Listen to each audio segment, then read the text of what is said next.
All right, welcome to the Tuesday night advanced lecture. Tonight we're going to be doing a game from New York City, 1941, from the Metropolitan League. Mr. Green is white, Mr. Goldwater is black. Mr. Green opens E4. Nothing wrong with E4. Probably, like Bobby Fischer said, best by test. Sits on one of the four center squares, controls a center square, and allows this bishop to be developed, and allows the queen to be developed. And Mr. Goldwater has decided to play D5. This is called the center counter, or the Scandinavian. It's been around for quite a while. There's really nothing wrong with it. Pawn takes pawn. If queen takes, of course, the knight would come out and tempo the queen, but the queen usually goes to A5. And it has been played once, about 10 years ago, by world champion Anand in the World Championship. And I believe it ended in a draw, which black is trying to do anyway in the World Championship matches anyway. All right, so should white take? Should white push? Should white just develop so that if black takes, or maybe black can push? Well, in this case, Mr. Green took the pawn. And instead of regaining the pawn immediately, black decided to develop with knight F6, attacking the pawn twice. Now, white could possibly play C4 and try to hold on to this pawn. But in that case, you're not developing a piece, and I don't think it's wise. What white has to do is decide when to give this pawn back, and it might be a good idea to give it back right now. And white does, because what white has done is saying, go ahead, take my pawn. I have just opened up a bishop diagonal. I have this bishop diagonal opened up. I have this queen opened up. I have a lot better chance to develop quicker than you, so go ahead and take the pawn if you wish. And sure enough, black says, I must get back my material. I can't play down a pawn the whole game. It's too tough. Now, white has a whole bunch of choices. King side or queen side. Mr. Green decides to develop queen side. Now, if black decides to take this knight, of course, he will double white's pawns. And, of course, everybody knows that double pawns are not very helpful because they're on top of each other, not next to each other to protect each other. The problem is, how many times is this knight moved? It's moved once, it's moved twice, and if it takes the knight, it will have moved 3 times in the first 5 moves of the game. One piece moving 3 times is a waste of tempos. This knight's only moved once. If this knight decides to take this knight, and the pawn takes back, this knight moved once, this knight moved 3 times, it's like white is up 2 tempos already, simply because the same piece has moved 3 times. So, sure enough, black takes the knight, pawn takes the knight, and material looks pretty much even, except, again, this bishop diagonal is open, this bishop diagonal is open, and this queen diagonal is open. What do you have over here on the black side? A bishop diagonal, and the queen can come up 3 spaces, and that's it. So I think right away, anybody can see that white has much better potential for quick development over black, simply because of this 3 times this knight moved 3 times. Okay, black's going to try to catch up with development. Bishop out, castle right away. White's developing quickly also. Knight F3. Knight C6. And the first bishop out, creating, what kind of pin is it? We have 2 kinds of pins in chess, absolute and relative. This is an absolute pin. The rules of chess say you may not move this knight. So at least for the next move, this knight does not exist, okay? Because the bishop would be checking the king. So you have an absolute pin right away. Black says, I can't have that, so I will take away the absolute pin. Now my knight is free to play. I can move it. I don't have to worry. Okay, so it looks like queenside development. White castles kingside. So let's take a look and see what we have. And that was the 8th move of the game. You have 1, 2, 3 pieces developed, because this rook is now developed. You have 2 pieces developed for black and not castled yet. So I would say that white is still ahead by the 2 tempos. White is still ahead by 2 tempos. Bishop d6, getting ready to at least catch up with king safety and castling. And he's got his 3 pieces developed. Not bad. Rook to e1. Rooks belong on open files. There are no open files on this board, so the next best thing is a half-open file with just 1 pawn on it. And sure enough, the rook is eyeing the king behind the pawn, so this pawn is at least pinned for the next move. And black says, no more pins, and now I'm safe. And my king is safe in my cubbyhole over here in the corner. Another half-open file here, so white decides to take this half-open file. Now, just because the bishop is sitting here doesn't mean it's a closed file, because pawns are what determine whether a file is open, half-open, or closed. And if there's 2 or more pawns on a file, it's a closed file. If there's 1 pawn, it's a half-open file. You could have a piece on every single one of these squares, and it would still be considered an open file because there's no pawns. So right now, there's 2 half-open files, and white's controlling both of them. It's looking good. The principles of chess are being followed by white a little more than black. Knight e7. Looks like this knight wants to get over to the king side and challenge this knight over here, and he's willing to trade light squared bishops. Bishop doesn't want to trade, comes back to d3 and eyes the h7 square, and I think you could almost just feel a sacrifice in the air. Bishop takes pawn, king takes bishop, knight says check, king back, queen up to h5, threatening mate here at h7. You can see that sequence, very simple. Okay? Real quick, Mitch, what about bishop takes d7 followed and then followed by rook takes b7? Bishop, wait a minute. Bishop takes d7? d7, right? Because bishop was pinning the knight, right? Right. Bishop on b5 takes on d7. d7. See the bishop on d7? On d7. Oh, I see. Bishop takes bishop, queen takes. And now rook on the b file takes b7. Oh, and you'd win a pawn. You win a pawn. Why didn't he do that? Where is that no good? Well, if you're threatening mate in 4 instead of winning a pawn, I guess it's a little stronger, right? Yeah. It is. Good, right? Well, mate in 4 is better than winning a pawn, in my mind, all right? Okay. And I think this is still here. This pawn is still free. There's nothing guarding it, right? So he still has this option, but by bringing the bishop back here, he's immediately threatening. I think bishop takes h7. And I think that is a mate in 4. Okay. Knight to d5. I think what he's saying is, if you're going to take this pawn, I'm going to trap your rook. The knight's going to come back here to b6, and the rook is going to be trapped, and bishop will back, and then, and you might get a bishop and a pawn for the rook, but you're going to lose. You're going to lose the rook.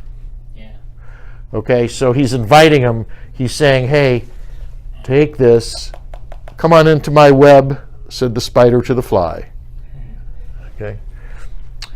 Help me. All right, so I still think he's got to deal with this. Now, black just moved knight d5, so that if bishop takes, check, king takes, knight check, Queen comes out. King back, queen comes up, I think knight here. to guard the square. I think that's the whole idea, is the knight's going to go to f6 and guard the checkmate square. He can't get away with it, okay? I think that's why he did it. And so he immediately says to the knight, all right, let's get you over here to this square, because I have an idea. What I'm going to do is probably pin you to the queen, take you, have the queen come out, and then maybe I'll do this, okay? Because the knight won't be there to stop it. Ooh, what a pretty little fork that is. Queen and rook. It looks like black is going to win the exchange for now.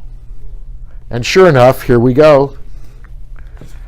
Bishop takes pawn check. You sort of could see it coming, right? And the king knows that if he takes, the knight says check. If the queen takes the knight, the bishop takes the queen. But, you know, then knight takes queen. Of course, let's see how this would work out. Queen can check on d3 also with the knight back.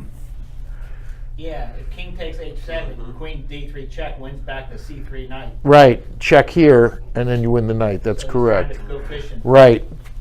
But he didn't take. What he did is he moved over, okay? King went to, and the queen went up, saying, go ahead, you can have this free rook. What's going to happen if he takes the rook? Let's take a look. Sure enough, knight says, thank you, I have 5 points for free. Knight in. You know, I'm almost thinking it might be worth it for queen takes knight, bishop takes, because you've got a rook and a knight for a queen. It's 10 to 8, right? 5 and 3 to 10. It's close, but not quite enough. Bishop to attack the knight twice.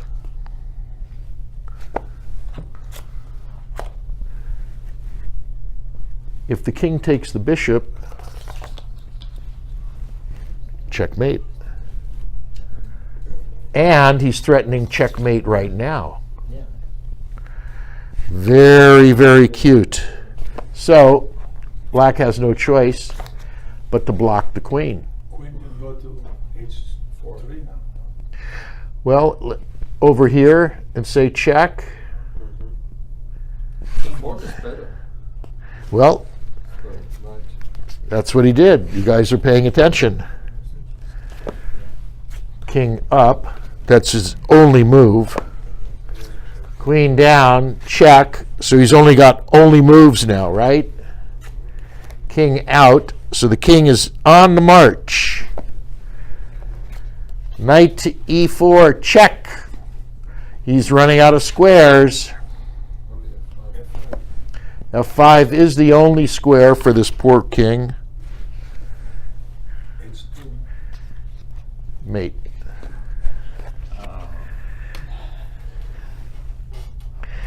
Very nice.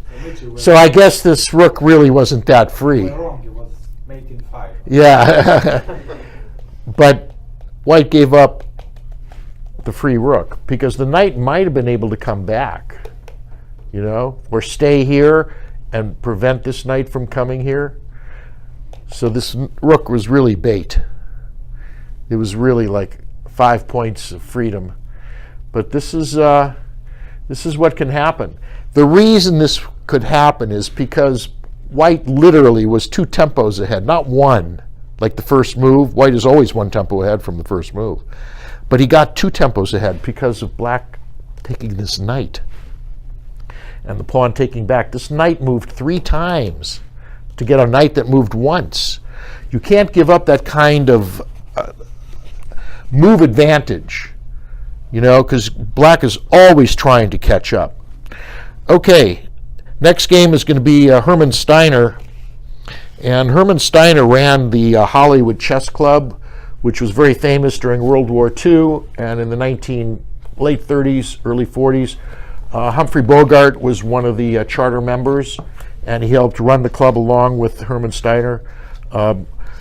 Bogey, supposedly, in the history of Hollywood lore, was the only true master that Hollywood's ever produced. George C. Scott was a very high expert. I understand Madonna is a very high expert. Ben Affleck is a very strong A player, low expert. But there have been never any proven masters in the history of Hollywood except Bogart. And one of the reasons I keep him there on the wall is to give him a little bit of honor, but it's also because in that issue, the junior champion in the United States says that he saw was it 29 moves ahead? A combination of 29 moves ahead for both white and black, which is 58 ply. At the time, he was 18 years old, and he was the junior champion for the United States. And I show that article to a lot of grandmasters, and they just smile and nod. I don't think they quite believe it. Hermann Steiner was white. Mr. Sensing was black. This was played in California at the Hollywood Chess Club in 1945. When was the last game played? The Greek gift game that you just showed us? What? Well, this was not, but this was a kind of Greco thing, but the game I just showed was New York 1941 at the Metropolitan League Chess Club. But there is a game by Greco in here which is very similar. And Showed us that, yes, but I think right, that was in like 1580 or something. I think the Greco game, gift or something, yeah. Greek gift when they take with the bishop. which happens a lot in the French defense. All right, Hermann Steiner is white. Mr. Sensing is black. Steiner opened with e4. Mr. Sensing played e5, of course, controlling center squares, okay, allowing bishops and queens to be developed.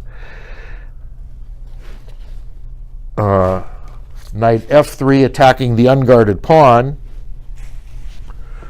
Knight c6 guarding the pawn.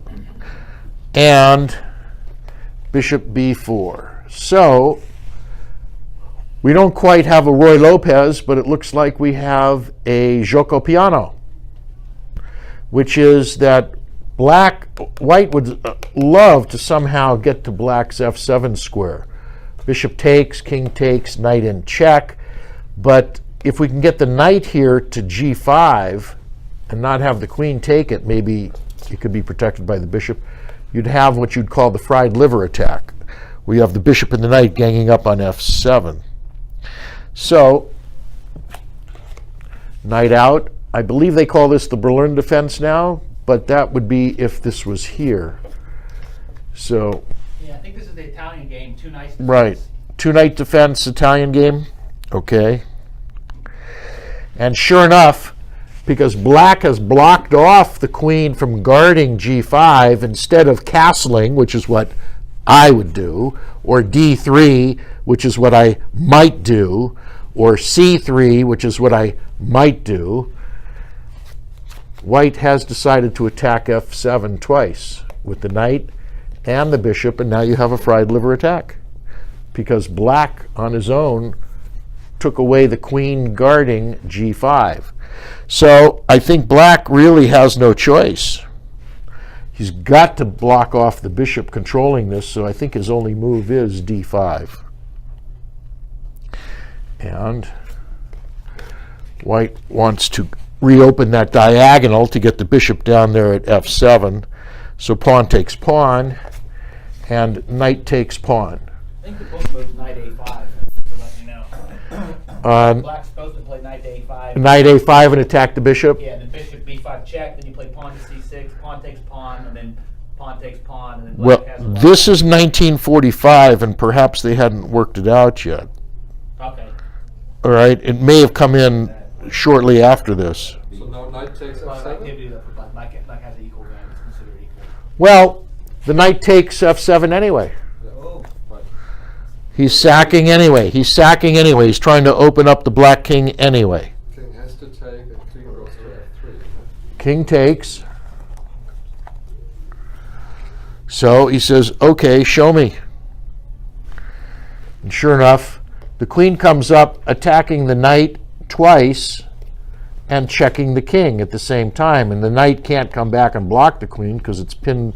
So it looks like white's going to recover his piece, and he's kept black from castling, right? King goes e6.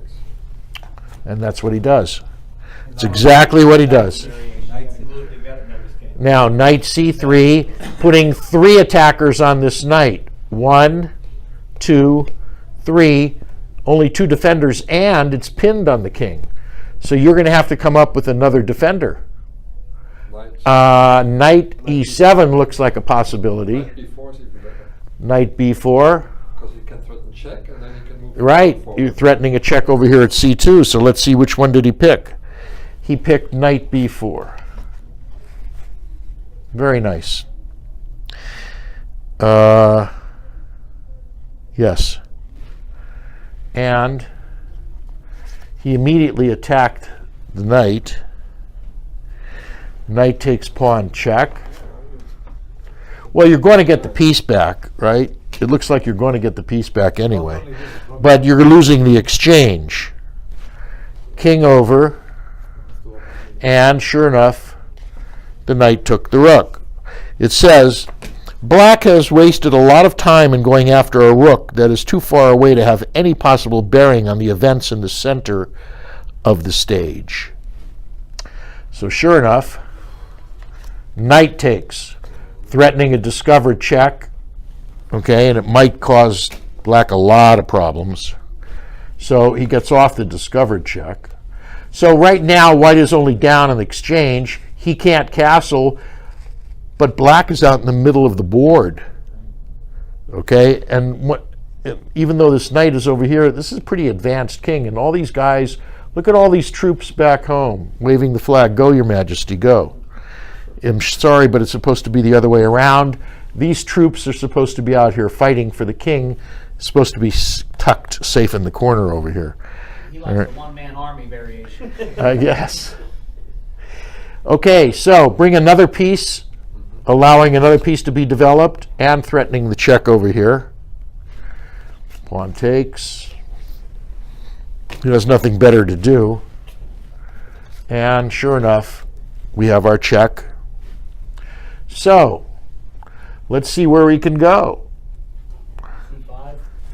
Well, yeah, that's exactly where he goes. Oh, that's terrible. C5. That's exactly where he went. There's really not much else he could do. He was going to be clobbered with anything else. Okay.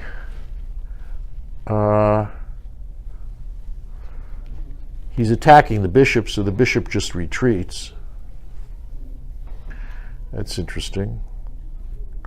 He can't castle, right? But he's got to bring this rook over here somehow.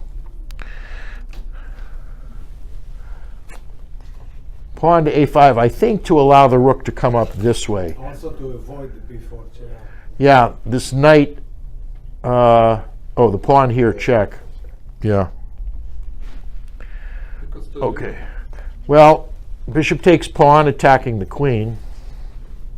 Protected by the knight, which is protected by the bishop, so the queen has to move.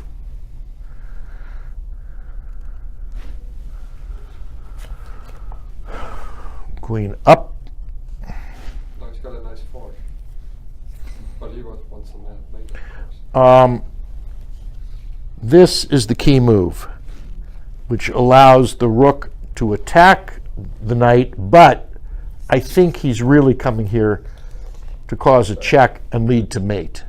I think he has a mate. So I think by lifting the king, this rook is coming into the game to check the king and cause a mate. So instead of a rook lift, it's a king lift. Okay, so knight to c2. Let's see what he's trying to do. If king takes knight, I think queen is going to trade queens. And he's going to check and force trade queens and stop the attack in the center. That's what he's going to do. He wants the king to take this knight for free. So you could pin him with the rook. Right. Well, that's exactly what he does do. He doesn't trade queens. He pins the knight to the king. That's exactly what he does. And, of course, that's a cute little move because it now is protected. However, let's see if it really does do anything. Actually, almost a mate because Well, takes pawn takes, he says, I'm taking anyway. the queen get there. Okay, rook takes knight check, pawn takes rook, And now the king. and now the queen can slide over and do the damage. because, I mean, this king has got the dark squares are covered by the bishop. The light square now is covered by the queen. I mean, this king is just about out of squares. It's almost a mate. King B5, queen C4. Exactly. That's it. He's got this move here, and that's it, right? Queen to C4. And that's what he did do. And it's always an explosive game, and then the move with C4. Queen to C4, checkmate. What a cute little game. What a really nice, cute little game.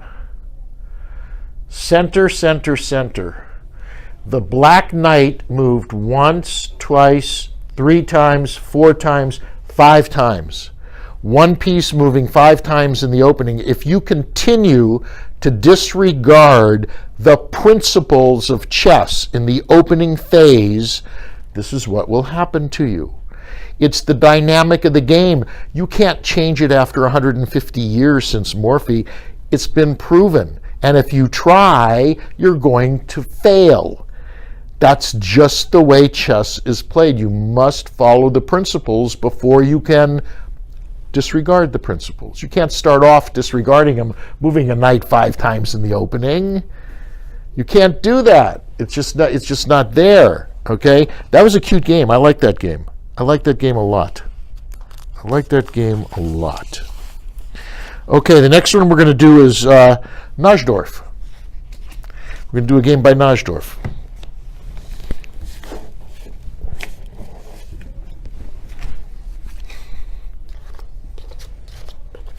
That's funny, both those games had a rook as the base. So I guess if I learn anything, it's like use your rook as base and you can win. Well, what the commentator said is that rook was way away from the center action. It had not even gotten into the game yet. And you're going to take it with a piece that's moved 4 times already. And even though it is a rook for a knight, and I know the theory.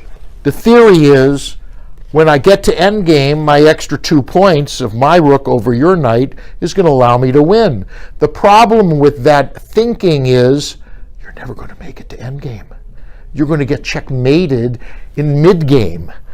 And that's the faulty reasoning for that kind of thinking. Okay, you never make it to endgame. Okay, Najdorf, Sao Paulo, 1947. Najdorf is white, and it says allies are black. So evidently he was playing a consultation game. Is that the same one they call the Najdorf of the Sicilian? Is that the same? I don't think it's a Sicilian, because Najdorf started with c4. He played the English. The Allies played e5. Which is a reverse Sicilian. That's a reverse Sicilian right there. Najdorf went knight c3. This is all basic book for the English. Knight c3, c6. Knight f3. Pawn d6. I assume that the Allies are going to develop this light squared bishop, come out and attack this knight. Najdorf immediately attacks in the center. Let's tear it open, guys, before you have a chance to develop. So sure enough, pawn takes pawn. Knight takes. Knight takes. And queen takes. This is all book. There's nothing new here. I think it's better for white because when you put knight takes d4, you let the white queen come in the middle. Well, of the board. that was the 6th move of the game. Okay, in the 6th move of the game, you have 2 pieces developed controlling the center. You have this bishop diagonal wide open. On the black side, you have no pieces developed. You have this diagonal shut down, and you have 1 diagonal open for this bishop and 1 diagonal open for the queen. So just by looking at the board, you can see white is just much better developed already after 6 moves. So his ability to start creating necessary combinations to steal this piece, that pawn, tear open a file, even sacrifice to get the king out. I mean, he's already got it. It's already there. It's 2-0. It's 2 tanks against nothing. You can sacrifice 1 right away. Okay. Knight f6. An interesting move. b3. The idea being that if black castles on the king side, this bishop is probably going to fianchetto here and create this battery right behind the queen when the knight moves. The queen will be able to come down here to g7 for a checkmate. Interesting. Sure enough, sort of like saying, he's tempting him, he's saying, I don't care. And Najdorf sets up this battery, because as soon as this knight moves, you have a real strong battery on the dark squares, right? And sure enough, bishop out. Oh, a double fianchetto. Maybe he's going to fianchetto g2. You're going to have two bishops crisscrossing the center. Okay, so in essence, once this knight moves, this knight's pinned. Because it'll never be able to move, because the queen will just take the bishop and say checkmate. Tactic is black wants to play knight to h5, Probably. guarding the bishop. Guarding the bishop and attacking and trading off. Exactly. Very nice. Okay, so black castles. And white gets ready. Also preventing this bishop from being developed, I think, because this pawn is now under the eye of the g2 bishop. And let's take a look. Well, he does it right away. He does it first. Before the knight moves and he creates a battery, he's going to attack the queen. Queen back.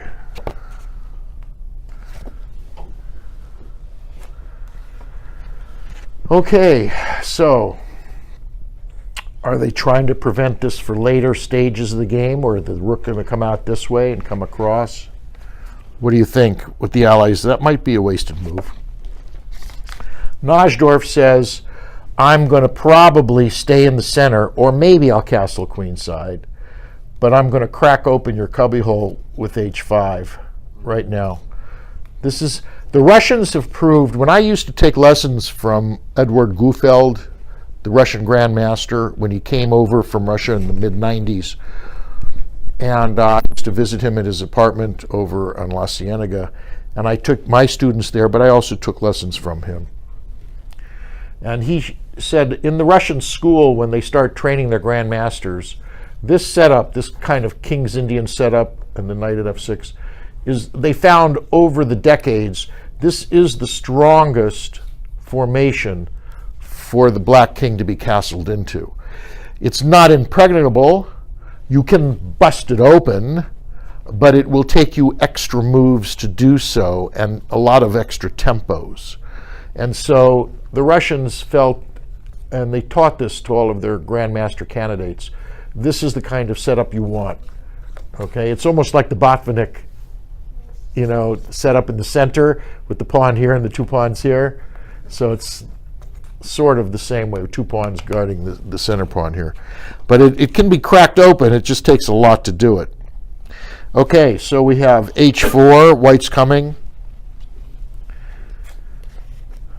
Knight to c5. Idea being that it's now bishop is open, but where's this knight going to go? Maybe the rook's going to come over and take the center, and the knight's going to come, and there's going to be a trade. Because I don't know what this knight's doing over here, unless he's going to come here, and he can't come here. This square's already taken. But just Twice. To say that real quick, Mitch, every time you see a pawn on a5, it's okay to throw a knight on c5 because the a5 pawn stops b4. Right, you can't kick this knight now. So he's anchored in, you know.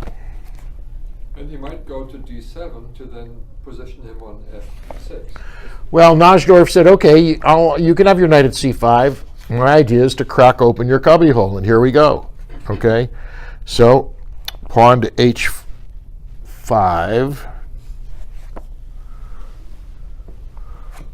Rook to knight 1. Now you see this bishop here?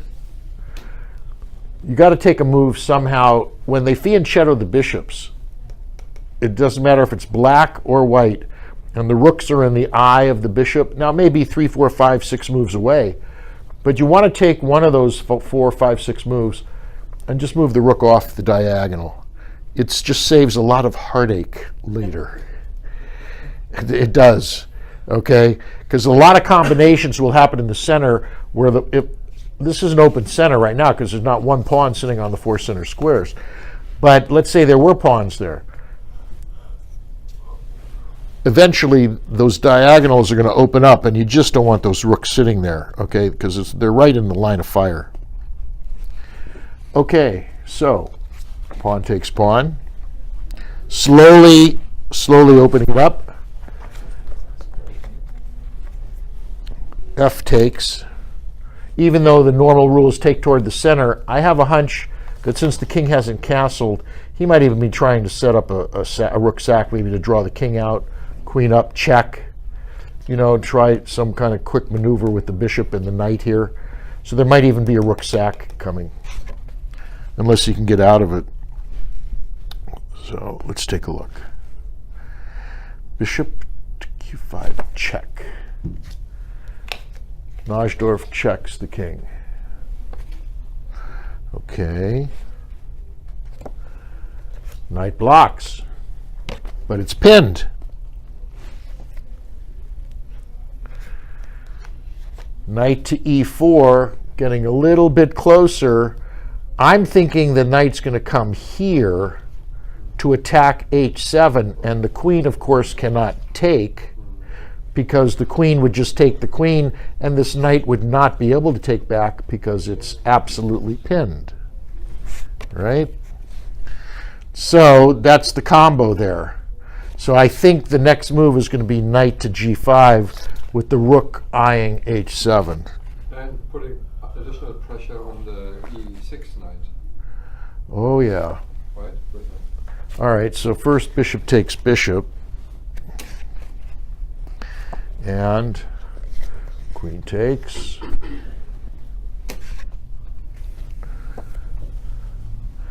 And a pawn asks the bishop a question. Oh, there is no question to ask. He has to take. He's trapped. Unless there's some kind of sacrifice in the air. Let's see if there's a sack in the air. You know, the queen is controlling h8. I'm thinking rook sack king up. Knight here. No, not yet. It's close. It looks close, though. Okay, so bishop takes, check. Bishop takes. And sure enough, Najdorf castles long, with the idea of probably doubling up the rooks on the h-file. Plus, he's x-raying the queen. So the queen gets off the x-ray immediately. And that's what masters and grandmasters do. They stop it right away. And sure enough, once they castled here, you could just smell it. He sacks. He's trying to lure the king out, okay? So, king takes rook, to which white responded by announcing, at this point, mate in 6. Najdorf announced mate in 6 at this point. 6, you can make in 2, 3. Take one to check. Well, Najdorf announced 6. Maybe he was being theatrical. Okay, that's 1. Check. He can't go here, he can't go here, and he can't go here, so he must go here. Queen h8. Rook h8, check, guarded by the queen, so he can't go here, he can't go here, so he must go here. That's 2, right? Queen check, guarded by the knight. That's 3. He's totally trapped. He has to go here. Rook takes, check, guarded by the queen, so he has to go here. That was 4.